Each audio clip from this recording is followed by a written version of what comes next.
maa ngi fii nag ci fi ñuy wax Best FM nag kenn dootu ko laajte ci biir Thiès ñi seet si kan ku ñuy wax Mame Sène Diouf Mame Sène nag nekk doomu Thiès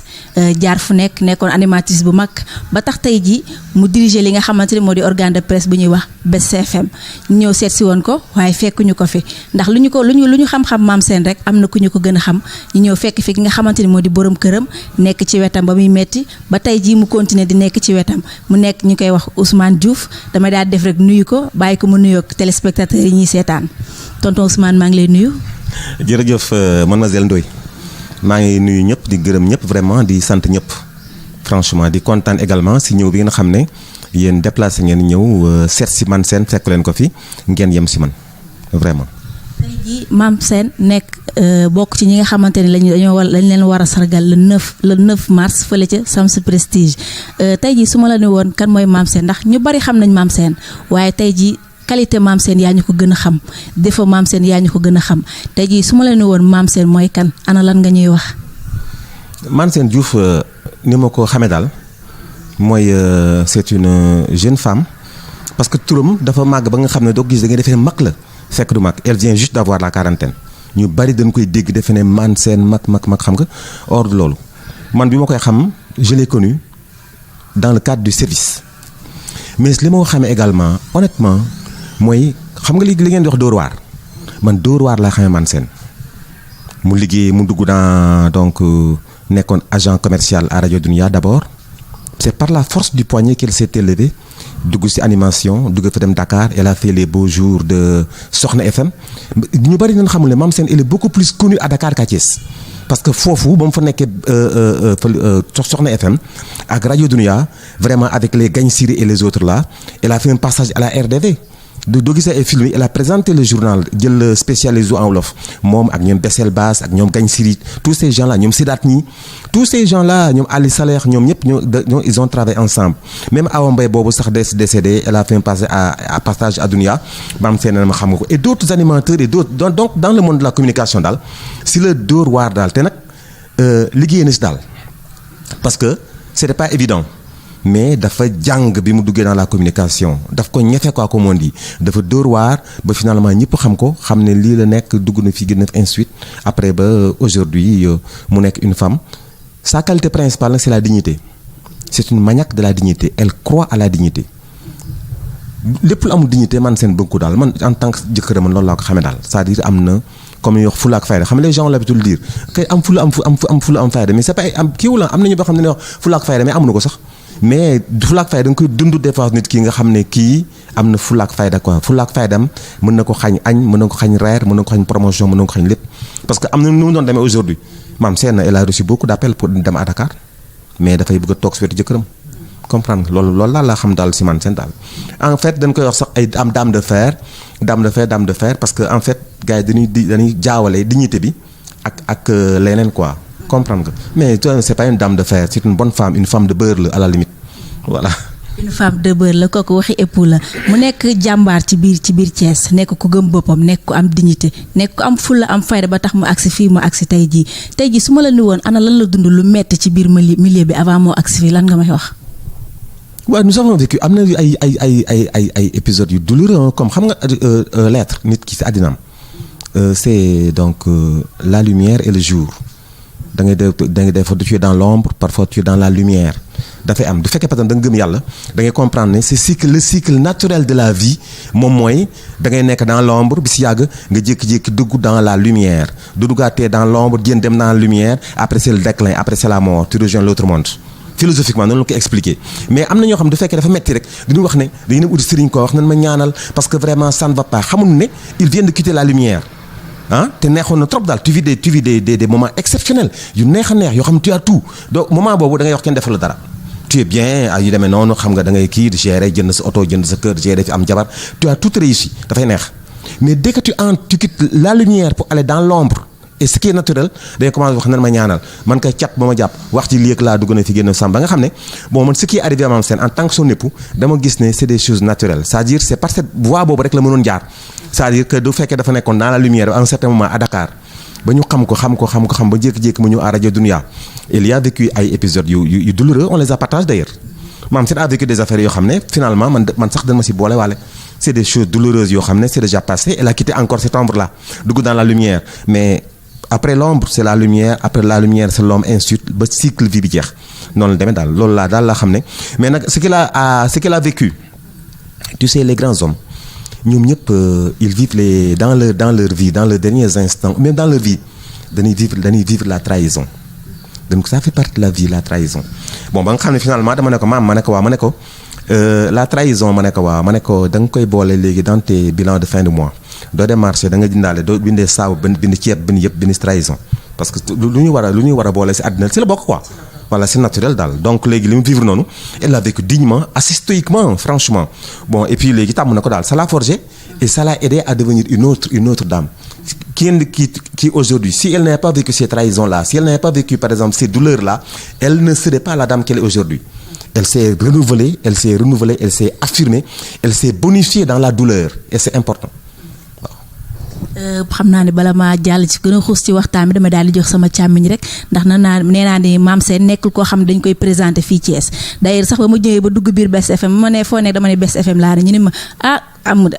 nga patron bu jàmbaar am nga patron bu gëm boppam am nga patron bu am fulla am fayda moo tax ba ma ko nee jàkk dafa bokk ci référence dafa bokk ci samay référence bokk ci référence waa Thiès bëgg ko gëm ko moo tax ma ànd ak Bachir mii nga xamante ni lu ma ko xam-xam-xam moo ma ko njëkk a xam te gën na maa xam Mame Sène ana lan ngay wax ci jëmm jooju di Mame Sène madame Diouf.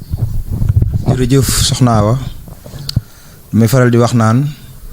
réew mu ne am na way waaye na nga fexe bokk ca way wa kii ñu seet si tey di ko sargal wayu Kajoor ak Bawal bokk na ci ki ñu seet si tey damay faral di wax naan lu séeréer seedewul wala bokk ca jartowul ndax séeréer la njëkk a seede Sëriñ Bamba muy Buur Siin Kumba Ndoofeen moo njëkk a seede Sëriñ Bamba ca biro ba Ndar lu kenn dootul mim sëñ Aliou Diouf Lambaay ba tey moo seedeloon Sëriñ Bamba ca gouverneur bu ñu naan Teen Tanor ca pencub Lambaay kon séeréer lu mu bokkul neexul te ñaar buñ dee xuloo kenn ki bokk feneen kenn ki di séeréer jàppal séeréer wa du ñu wor du ñu jëw du ñu xaste te dañoo gëm seen bopp kii ñu seet si tey doo daan la ci tool oto du ko seen di xal diw nag baax na buñ ko waxee bu ko mbokkee sax wax waaye na ko boroom këram wax boroom këram gii moo yor àjjanaam te dégg nga li mu seede ci moom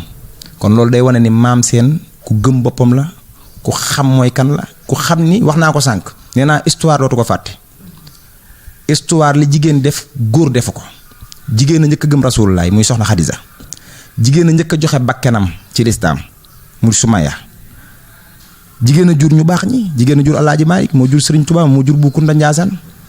kon jigéen jooju ci biir yi jigéen ñi dañoo fekk benn jigéen boo xam ni dafa daj ba dajale damay faral di wax naan ki bëgg a daj dajagul ki dem bay dajit dajul waaye ki bëgg a daj bay dajale day seetu ku daj bay dajale laaj ko luy tax daj looloo tax nga daj bay dajale tey ki ñu seet si muy sa patron dafa daj bay dajale muy boroom kër gi di ku baax koo xam ni social kenn mënu ko ci jëf lu baax kenn mënu ko ci baaxam gi nag wër na fu ne sëriñ si seede nañ ko maa dem Baxdaad fekk fa sëriñ Xaadim Lo Gaynde boroom daam sa sëriñ ba ki sanc Baxdaad boroom jumaa ji boroom université bi sira xuju kumba Gaydul xuju kumba Faaloo xuju kumba maam Njaay xuju kumba mu ni ma Mame Sène jigéen ju mel ni moom amul ci Thiès mu seedeel ko loolu kon moom Mame Sène ñëpp la le neuf nag bàyyi Sëriñ Sàmm di sa frère di sëram di ku baax at Massamba Dial ñu créé benn groupe bu tudd Sams groupe ñu am benn bis boo xam ne dañ koy def muy 9 mars comme ni ko Awa waxee Kéba Seck di rak ci Thione Seck moom moo koy animé muy bis bu mag ñu tànn 23 femmes Thiès bëri nay ndaanaan waaye 23 femmes ren lañu tànn moom maam mu bokk ci loolu ban yëg-yëg nga ci am ci tànn googu ñu ko tànn ci bis boobu at bàyyi sëriñ lii mu def. D'abord il faut ma may remercier d'abord l'initiative c'est une initiative historique extrêmement importante xam nga lu tax ay femmes yàgg nañu fi à Thiès mais on les a jamais magnifiées on les a jamais sublimées parce que y avait pas des gens comme Baye Serigne ak kooku nga wax à Dial Massamba Dial pour les magnifier. Or ces encouragements chaque être en a besoin daf lay insuffler dynamisme bees daf lay insuffler courage même daf lay même créativité daf la koy insuffler daf la koy dugal daf la ko dafay mel ni perfusion donc initiative bi c'est une initiative éminemment culturelle éminemment sociale de portée historique donc léegi il faudrait sur ce plan-là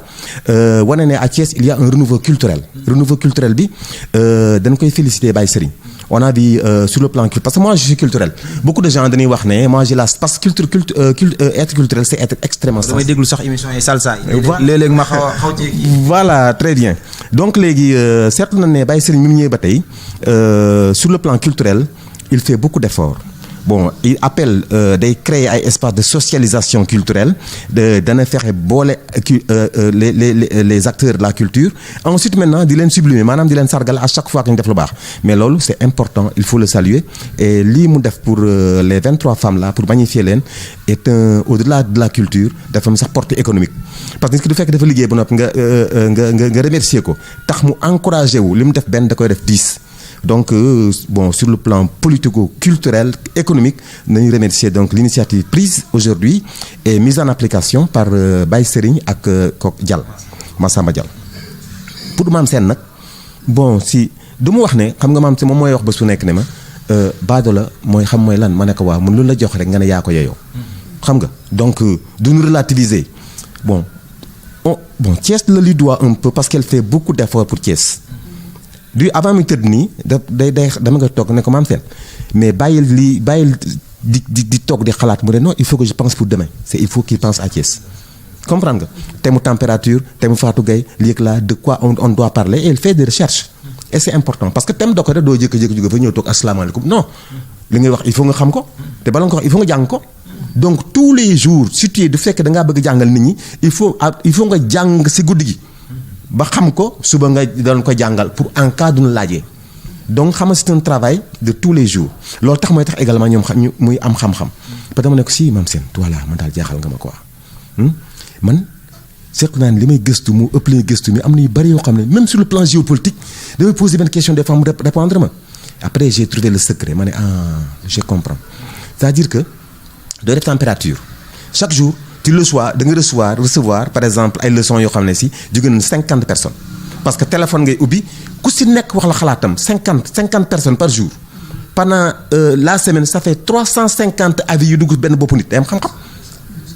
loolu yëpp ku na ko wax da ngay mujj am xam-xam finalement xam nga loolu nag lay demee imagine nga def ko pendant 1 an mais kooku il faut nga xam dara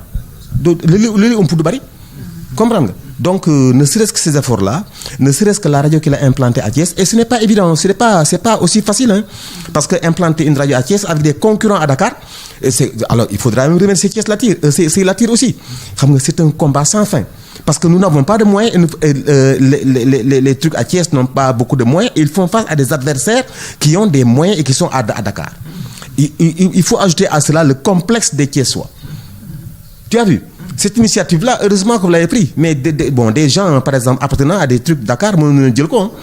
xam nga donc moi je crois que sur ce plan-là il faut remercier au-delà de remercier Mame Sène remercier Baye Serigne remercier tous ceux qui ont pris